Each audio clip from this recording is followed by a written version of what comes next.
1905, Romania. Entire family froze to death holding candles. The Sighișoara photograph. The train wheezed to a stop in the mountain valley on October 15, 1905, its black smoke mixing with the gray clouds that hung low over the Romanian hills. Mikhail Drakul stepped onto the wooden platform with his leather cases and wooden tripod, feeling the bite of early winter in the air. His breath formed small clouds as he looked up at the village of Sighișoara, scattered across the hillside like broken teeth.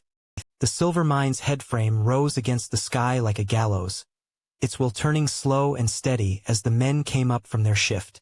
Coal smoke drifted from chimneys, and somewhere a church bell rang the hour with a sound that seemed to echo off the mountains and die in the empty spaces between. Mikhail had come here to capture what remained.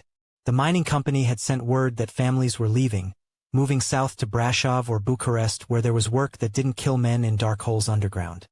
Soon, they said, Sighișoara would be empty except for the wind and the memories buried in its soil. He walked up the dirt road with his equipment, passing houses with boarded windows and others where women stood in doorways watching him with careful eyes. A photographer was still a strange sight in places like this, where most people lived and died without ever seeing their own face except in still water or broken glass. At the edge of the village, where the road turned to a path and the path turned to nothing, Mikhail found the Popescu cottage. It leaned against the hillside like an old man resting, its wooden walls gray with weather and age. Smoke rose thin and straight from the chimney, and through the single window he could see the warm glow of lamplight. He knocked 3 times, soft and polite. The door opened, and there stood Elena Popescu. She was perhaps 30 years old, with dark hair pulled back and eyes that held the weight of too many winters. Her dress was patched but clean, and her hands were red from work. Behind her, Mikhail could see the shadowy shapes of children. "Good evening," he said in Romanian, his accent marking him as a man from Bucharest. "I am Mikhail Drakul. I take photographs. I was hoping to speak with your family." Elena's face changed when he said the word photographs. Her hand tightened on the door frame, and she glanced back into the cottage where her children waited. "We have no money for photographs," she said quietly. "I ask for no money," Mikhail replied. "I am here to make a record. Of families. Of this place. Before." He let the word hang in the air between them. Before the mine closed. Before everyone left. Before Sighișoara became another ghost town in the mountains. From inside the cottage came a man's voice, deep and tired. "Who is it, Elena?" "A photographer from the city," she called back. Heavy footsteps crossed the wooden floor, and Ioan Popescu appeared beside his wife. He was a big man made thin by hard work, his face marked by coal dust that never quite washed clean. His hands were scarred from years in the mine, and when he coughed, Mikhail heard the rattle that all miners carried in their chests. "Photographs," Ioan said, as if tasting the word. "What kind of photographs?" "Family portraits," Mikhail explained. "I have glass plates, a good camera. I can make pictures that will last." Ioan looked at his wife, then back at Mikhail. "Come in," he said. "It's getting cold." The cottage was small but warm, with a fire crackling in the stone hearth and the smell of cabbage soup in the air. 3 children sat at a rough wooden table, their faces turned toward the stranger who had entered their world. Anna, the eldest at 8 years old, had her mother's dark eyes and careful way of watching. She held her baby sister Mira on her lap, bouncing her gently to keep her quiet. Petru, 5 years old, peered at Mikhail from behind his father's legs, curious but shy. "Sit," Elena said, gesturing to a chair by the fire. "I will make tea." As she moved around the small kitchen, Ioan settled into his own chair with a grunt of exhaustion. "You came far to take pictures," he said. "From Bucharest," Mikhail replied. "I work for newspapers sometimes. But this," he paused, looking around the cottage, at the children's faces in the firelight. "This is different. I want to save something. Before it's gone." Ioan nodded slowly. "The mine is closing. Maybe this winter, maybe next spring. Then we'll have to go. Find work somewhere else." He coughed again, that deep miner's cough. Assuming we make it through winter. Elena set a cup of tea beside Mikhail's chair. It was bitter and hot, made from herbs picked on the mountainside. Why photographs? She asked, sitting on a stool near her husband. Mikhail sipped his tea and thought about how to explain. When I was a boy, he said finally, my grandmother told me stories about her childhood, about people and places that don't exist anymore. I tried to remember everything she said, but he shook his head. Stories fade. Memory changes. But a photograph remembers exactly. Some people say cameras steal souls, Elena said quietly. Mama. Anna spoke for the first time, her voice small and serious. What's a soul? Elena looked at her daughter, then at the baby sleeping in Anna's arms. It's the part of you that goes to heaven when you die. The part that makes you who you are. Can a camera really steal it? Petru asked, coming closer to his mother. Mikhail set down his tea and leaned forward. What do you think happens when you look in water? In a mirror? Do you think the water steals your soul? Petru shook his head. A camera is like that, Mikhail said. It catches light. Catches the way you look in one moment. But your soul stays right where it belongs. Johan was quiet for a long time, staring into the fire. When he spoke, his voice was soft. When I was Anna's age, my father took me to see a photographer in Cluj. Cost him a week's wages. But he said he wanted to leave something behind. In case. In case of what? Anna asked.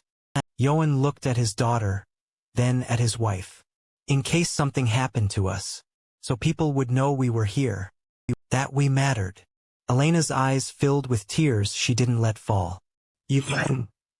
We matter, he said firmly. All of us. Anna and Petru and little Mira. You and me. We matter, even if nobody remembers our names. Mikhail felt something tight in his chest as he watched this family. This moment. Outside, the wind was rising, bringing the smell of snow from the high peaks. Inside, the fire crackled and the children leaned against their parents. And he knew he was seeing something precious and temporary. If you would let me, he said carefully, I would like to make your photograph. All of you together. No cost. And I would give you a copy to keep. Elena looked at her husband. In her face, Mikhail saw fear and hope fighting each other. Will it hurt? Petru asked. No, Mihail smiled. You just have to sit very still for a few seconds. Like playing statue. I'm good at statue, Petru said proudly. Johan reached over and took his wife's hand. What do you think, Elena? Should we let the photographer catch our light? She was quiet for so long that Mikhail thought she would refuse. Then she squeezed her husband's hand and nodded. Tomorrow, she said. In the morning light. Mikhail spent the night at the village inn. A small building that smelled of wood smoke and old beer. He lay in his narrow bed listening to the wind outside and thinking about the Popescu family. There was something about them that reminded him of his own childhood, of the way his mother had held him during thunderstorms, of his father's gentle hands teaching him to read. In the morning, he carried his equipment up the hill to their cottage. The sky was the color of old pewter, heavy with the promise of snow. Elena had dressed the children in their best clothes, Anna in a dark dress with her hair braided, Petru in his father's old shirt rolled up at the sleeves, baby Mira wrapped in a white blanket that had been Elena's wedding gift from her grandmother. Johan wore his one good suit, saved for church and special occasions.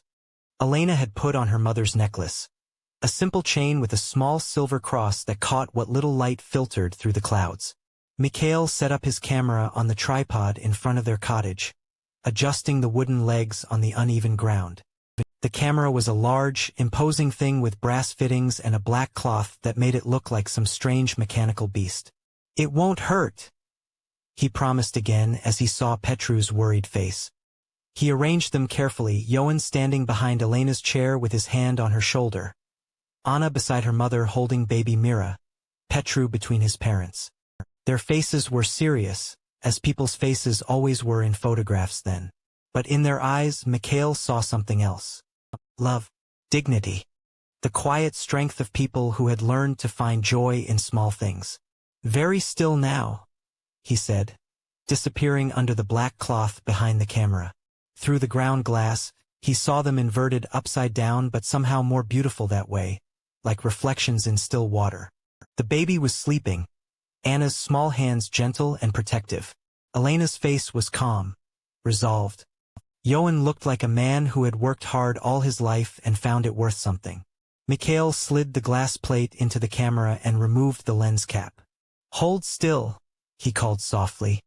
For 10 seconds that felt like 10 years, they sat frozen in time while the light drew their image onto the glass plate. The wind picked up, rattling the windows of the cottage and sending the first fat snowflakes spinning through the air. When it was done, Mikhail replaced the lens cap and emerged from behind the camera.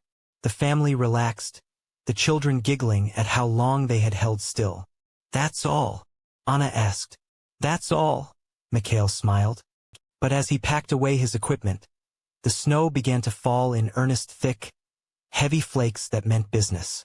Elena looked up at the darkening sky and pulled her shawl tighter around her shoulders. Winter's coming early this year, Johan said, and in his voice was something that might have been worry. Mikhail loaded his glass plate carefully into its protective case, not knowing that he had just captured the last photograph that would ever be taken in the village of Sighișoara. As he walked back toward the inn, the snow falling heavier with each step, he could not have imagined what that winter would bring, or how those 10 seconds of stillness would become something far more important than anyone could have guessed.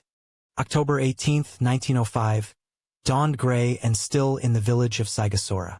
The photograph had been taken 3 days earlier, and the glass plate now rested safely in Mikhail's leather case at the inn. The snow had stopped during the night, leaving everything covered in a thin layer of white that made the world look clean and new. Elena stood at her kitchen window, watching Johan walk down the hill toward the mine with his lunch pail and his father's old coat. He moved slower these days, that miner's cough getting worse with each passing week. But work was work, and winter was coming, and a man did what he had to do to keep his family warm. She watched until he disappeared around the bend, then turned back to her children. Anna was helping Petru with his breakfast, patient as always with her little brother. Baby Mira slept in her cradle by the fire, her small fists curled against her cheeks. At precisely 11 o'clock in the morning, the earth shook. Elena felt it first in her feet, a deep rumble that seemed to come from the very bones of the mountain. The dishes rattled on their shelves, and the fire flickered in the hearth. Anna looked up from her bowl, eyes wide. "Mama, what was that?" Before Elena could answer, the real tremor came. The cottage groaned and swayed, and somewhere in the distance came a sound like thunder rolling underground. Mira woke crying, and Petru grabbed hold of Elena's skirt. Then silence. A silence so complete it hurt the ears. Elena's heart began to beat very fast. She knew that sound, that terrible rolling thunder. Every miner's wife knew it. She had heard it twice before in her lifetime, once when she was Anna's age, once when she was first married to Johan. Both times, men had died. She left the children and ran outside, her feet slipping on the thin snow.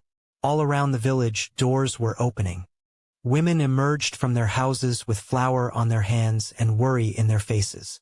They looked down toward the mine, where a thin column of dust was rising against the gray sky. Without speaking, they began to walk. Elena went back inside long enough to wrap baby Mira in her warmest blanket and tell Anna to watch Petru. Then she joined the silent procession of women making their way down the hill. At the mine entrance, chaos waited. The head frame stood crooked against the sky, its wooden supports cracked and splintered. The entrance to the main shaft was blocked by tons of fallen rock and twisted metal. Steam rose from the rubble, and the air smelled of dust and broken things. The mine foreman, a German man named Kruger, stood before the gathered women with his hat in his hands. His face was gray as the morning sky. "The main shaft has collapsed," he said in careful Romanian. 13 men were working the lower levels. "We are organizing rescue efforts." 13 men. Elena counted them in her head. Johan, old Gheorghe who had worked the mines for 30 years, young Stefan who had just married last spring, the Moldovan brothers who sang while they worked. 13 husbands and fathers, buried somewhere in the dark beneath the mountain. The women formed a circle of waiting. They did not speak much. There was nothing to say. They simply stood and watched as the rescue crews worked, pulling away rocks and timbers, calling down into the dark spaces between the stones. Hours passed. The snow began to fall again, heavier this time. Elena held baby Mira close and felt the cold seeping through her coat. Around her, the other wives shivered and prayed and waited.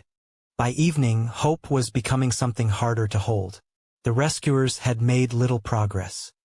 Every time they cleared a section of rubble, more stones fell to take its place. The mountain seemed determined to keep its secrets. Mikhail appeared at Elena's side as darkness fell. He had been at the inn when the collapse happened, working on developing other photographs from his journey. Now he stood with the waiting women, his camera forgotten. "You should go home," he said quietly. "Get warm. I will stay and watch." Elena shook her head. "Not yet." But when Mira began to cry from the cold, and Petru appeared at her side asking where Papa was, she knew she had no choice. Anna took her little brother's hand, and together the family climbed back up the hill through the falling snow. That night, Elena did not sleep. She sat by the window with Mira in her arms, looking down toward the mine where lanterns flickered like stars fallen to earth. The rescue work continued through the darkness, but she could hear in the sounds that reached her, the voices growing fewer, the hammering more distant, that hope was dying with the light. The second day brought no news. The third day brought word that the rescue efforts had stopped.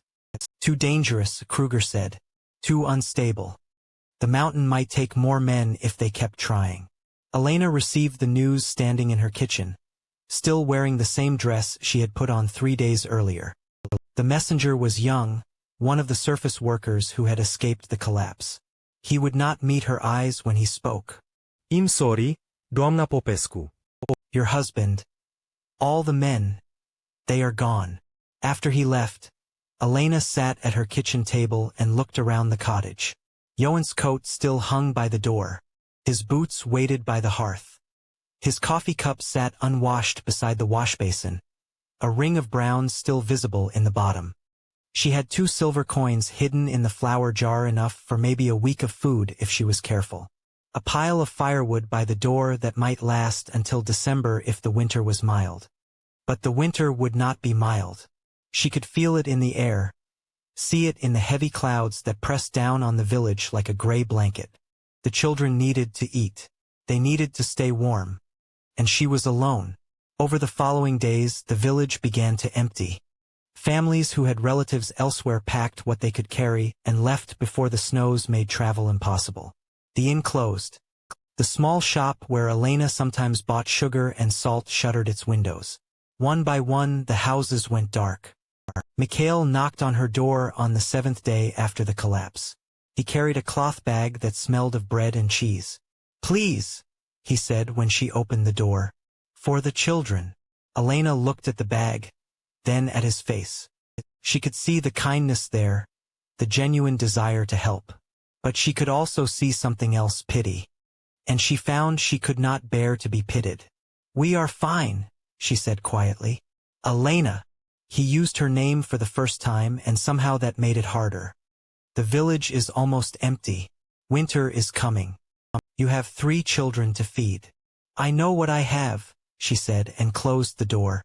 But that night, as she listened to Petru's stomach growling and counted the remaining spoonfuls of cornmeal in the jar, Elena began to understand what desperation felt like. Felt like a cold hand around her throat. Felt like time running out. She went to the wooden chest where she kept her few precious things, her mother's necklace, her wedding dress wrapped in paper, Johan's letters from the war before they were married. At the bottom of the chest was her grandmother's prayer book, bound in leather and written in the old script that fewer and fewer people could read. Elena held the book in her hands and remembered her grandmother's voice reading from it during the long winter evenings of her childhood. The leather was soft with age, the pages thin as butterfly wings. It was the most valuable thing she owned, worth more than money because it could not be replaced. She carried it to the fireplace and knelt there for a long time, the book heavy in her hands. Outside, the wind was rising, bringing with it the smell of more snow.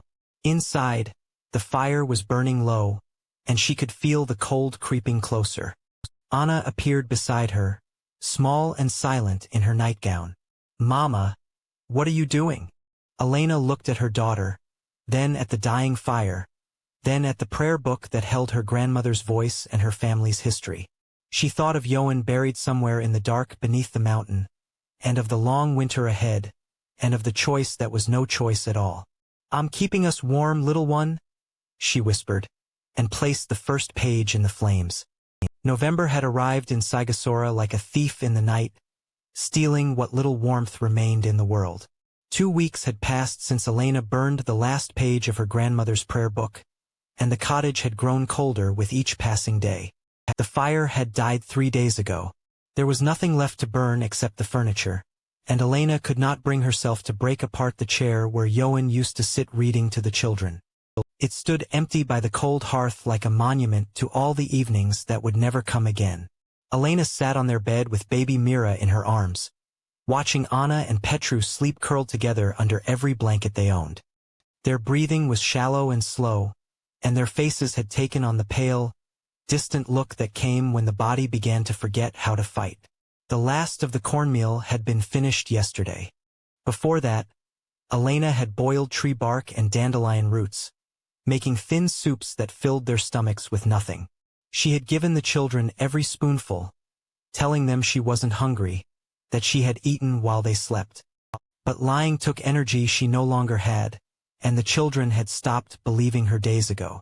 Outside, the wind howled with a voice that seemed to come from the bottom of the world. Snow had fallen without stopping for 6 days, piling against the windows until only the top panes let in any light. The cottage felt buried, entombed in white silence. Elena looked around the room that had been her whole world for 8 years of marriage. The walls seemed closer now, as if the cold was pressing in from all sides. Her wedding dress hung in the wooden wardrobe, still wrapped in paper. Johan's shaving razor sat on the washstand, waiting for hands that would never hold it again. Everything looked smaller somehow, as if the approaching end was making all their possessions shrink back into memory. She had tried to get the children to the village to find Mikhail at the inn, but the snow was too deep. Petru had fallen after only a few steps, disappearing completely into a drift that came up to Elena's waist. She had carried him back inside, both of them crying from cold and fear, and she had known then that they would not be leaving the cottage again. Mira stirred in her arms, making the small mewing sound that was all she had strength for anymore. Elena looked down at her baby daughter's face and felt her heart break all over again. 6 months old, and she would never see spring, would never learn to walk or speak her first word or run through summer grass. Anna opened her eyes then, as if she had felt her mother's thoughts. "Manga." Her voice was barely a whisper. "I'm here, little one." Anna sat up slowly, careful not to wake Petru. At 8 years old, she understood things that no child should have to understand. Elena could see it in her eyes. The knowledge that they were dying, that no one was coming to save them, that this was how their story would end. "Are we going to see Papa soon?" Anna asked. Elena felt tears freeze on her cheeks before she could wipe them away. "Yes," she whispered. "Soon." Anna nodded as if this made perfect sense. "I'm glad," she said. "I miss him." "So do I, little bird." "So do I." Elena reached under the bed and found the small wooden box where she kept her few remaining treasures. Inside were 3 candles, white church candles that she had been saving for Christmas. They were meant to light the way for the Christ child, but tonight they would serve a different purpose. She lit the first candle with shaking hands, using their last match. The tiny flame seemed impossibly bright in the darkness, casting dancing shadows on the walls. She set it on the table beside the bed. "One for you, Anna," she said softly. The second candle went on the windowsill, its light reflecting in the frost-covered glass. "One for Petru." The third candle she kept in her hands as she settled back onto the bed with baby Mira. "And one for our little angel." The 3 flames flickered and danced, filling the cottage with warm light that made everything look like a fairy tale. Elena gathered Anna close on one side, and together they watched Petru sleep between them, his face peaceful in the candlelight. "Tell me about summer, Mama," Anna whispered. So Elena told her. She spoke of the meadow behind their cottage where wildflowers grew in waves of yellow and white. She described the way Johan would come home from the mine on Sunday afternoons, his face clean for once, and how he would lie in the grass with Petru on his chest, both of them laughing at the clouds. She told Anna about the time they had walked to the next valley to pick berries, and how Anna had filled her dress so full of fruit that she could barely walk. About the summer evening when Johan had played his accordion on the porch while Elena danced with baby Mira, spinning in circles until they were all dizzy with joy. "Remember the song he used to sing?" Elena asked. Anna nodded and began to hum, her thin voice barely audible above the wind. It was an old Romanian lullaby about a shepherd who followed the stars home to his love. Johan had sung it to all three children, night after night, his deep voice making the words sound like promises. As Anna hummed, Elena felt herself drifting back through the years. She remembered her wedding day, how young and hopeful they had both been. She remembered the first time she had felt Anna moving in her womb, and how Johan had pressed his ear to her belly, his eyes wide with wonder. She remembered Petru learning to walk, taking his first wobbling steps straight into his father's arms. And little Mira, perfect and new, sleeping on Elena's chest while snow fell past the window. All of it felt close now, as if the past was gathering around them like a warm blanket. She could almost hear Johan's voice mixing with the wind, calling her name the way he used to when he came home from work. "Mama," Anna said, and her voice sounded far away. "I love you. I love you too, little bird. More than all the stars in the sky." Anna's breathing grew slower, matching the rhythm of the wind outside. Elena held both her daughters, one sleeping, one whose heart was forgetting how to beat, and felt a strange peace settling over her. This was not the ending she would have chosen, but it was the ending they had been given, and she would make it as gentle as she could. She began to pray then, not the formal prayers from her grandmother's burned book, but the simple words of a mother's heart. She did not ask for rescue, it was too late for that. She did not ask for miracles or last-minute salvation. Instead, she prayed for her children to feel no pain. She prayed for them to slip away quietly, like children falling asleep after a long day of play. Most of all, she prayed that somewhere, somehow Johan was waiting for them. That death would not be an ending but a door, and that her family would be whole again on the other side. The first candle began to gutter, its wax pooling on the table. Anna's eyes had closed, and her breathing was so soft that Elena could barely see her chest rising and falling. Petru had not moved for an hour, though his face still held that peaceful expression of sleep. Baby Mira was still in Elena's arms, her tiny heart beating against her mother's chest like a bird's wing. Elena kissed the top of her head, breathing in the sweet smell that was hers alone. "Sleep now, my angels," she whispered. "Papa's waiting." Outside, through the storm that had buried the village of Sighișoara under 10 feet of snow, Mikhail fought his way up the hill toward the Popescu cottage. He had been trying for days to reach them, carrying food and firewood, driven by a guilt he could not name. But the wind was too strong, the snow too deep, and each step forward took more strength than he had to give. He would not reach them in time. Inside the cottage, the second candle flickered and went out, leaving only 2 small flames to hold back the darkness. Elena closed her eyes and felt her own heartbeat slowing, matching itself to the rhythm of her children's breath, becoming part of something larger and quieter than any prayer she had ever known. Spring came to Sighișoara in March of 1906, 3 months after the last candle had burned out in the Popescu cottage. The snow melted slowly at first, then all at once, running in brown streams down the mountainside and flooding the village with the sound of moving water. Mikhail had spent the winter in Cluj, 40 miles south, working in other photographers' studios and trying to forget the guilt that followed him like a shadow. Every night he saw Elena's face in his dreams, the way she had looked when she closed the door, proud and stubborn and doomed. He had not tried hard enough to help them. He had let his own pride matter more than their lives.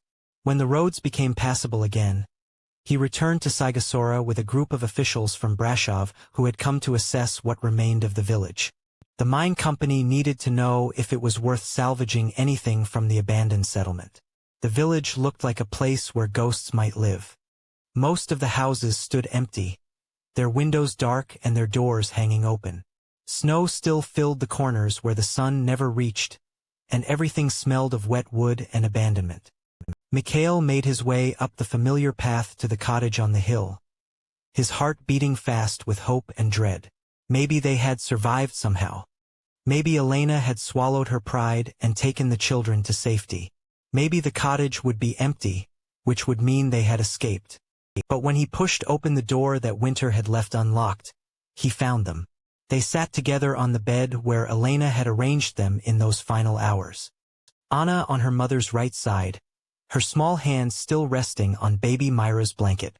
Petru curled between his mother and sister, his face peaceful as if he had simply fallen asleep during a bedtime story.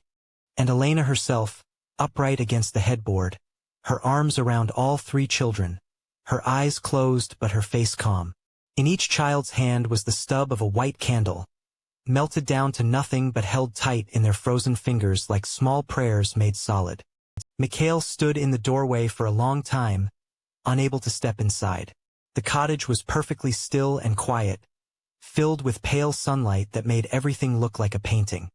There was something beautiful about the scene, something that spoke of love and peace rather than tragedy. When he finally moved, it was to remove his hat and cross himself. These were not just bodies.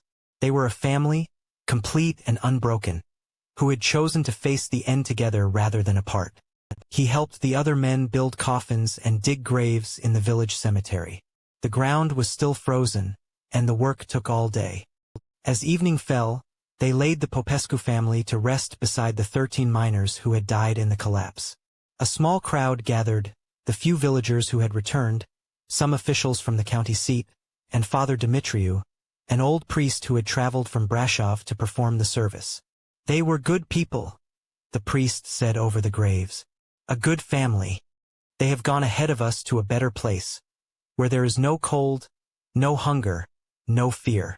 That night, alone in his room at the inn, Mikhail opened his leather case and stared at the glass plate that held the Popescu family's photograph.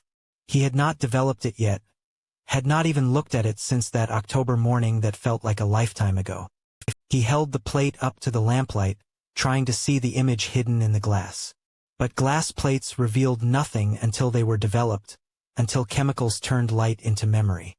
For now, the photograph existed only as possibility, like a secret waiting to be told. Mikhail wrapped the plate carefully in cloth and placed it back in his case. He was not ready to see their faces yet. The real faces were too fresh in his mind, Elena's peaceful expression, Anna's protective hand on her baby sister, Petru's trusting sleep between them. He needed time to heal before he could bear to see them as they had been in life. 20 years passed. Mikhail grew older, his black hair turning gray, then white. He moved to Bucharest and opened a portrait studio, taking pictures of wealthy families and their children. He married a kind woman named Maria who never asked why he kept a certain glass plate wrapped in cloth, separate from all his other work. He traveled throughout Romania, documenting villages and families, always with the same urgency he had felt in Sighișoara. He understood now that every photograph was a race against time, every portrait a small victory against forgetting. But he never returned to the mountains. And he never developed that one glass plate. In 1925, on a gray November day that reminded him of another November 20 years before, Mikhail finally found the courage to enter his darkroom with the Popescu photograph. His hands shook as he mixed the chemicals, as he slipped the glass plate into the developer, as he watched the image slowly appear like ghosts stepping out of fog. And there they were. Johan standing behind Elena's chair, his hand on her shoulder, looking like a man who worked hard and loved deeply. Elena herself, seated and dignified, wearing her mother's necklace, her face serious but unafraid. Anna beside her mother, so young and solemn, holding baby Mira with the careful attention of a child who has learned to be responsible. And little Petru between his parents, curious and shy, his father's eyes in his small face. But it was Elena's expression that stopped Mikhail's heart. In her eyes, caught forever in silver and light, was not despair or fear or resignation. Instead, there was something fierce and protective and utterly unafraid. It was the look of a mother who would do anything to keep her children safe, who would face death itself with courage if that's what love required. Looking at the photograph, Mikhail finally understood what Elena had known all along. The camera had not stolen their souls. It had preserved them. In this single moment of stillness, the Popescu family would live forever, not as victims of tragedy, but as people who had loved each other completely. Mikhail made print after print of the photograph, each one perfect and clear. He wrote their story on the back of each image, who they were, when they had lived, how they had died. He wanted people to know that these were not just faces in an old picture. They were Ioan and Elena and Anna and Petru and baby Mira Popescu. They had lived in Sighișoara in 1905. They had mattered.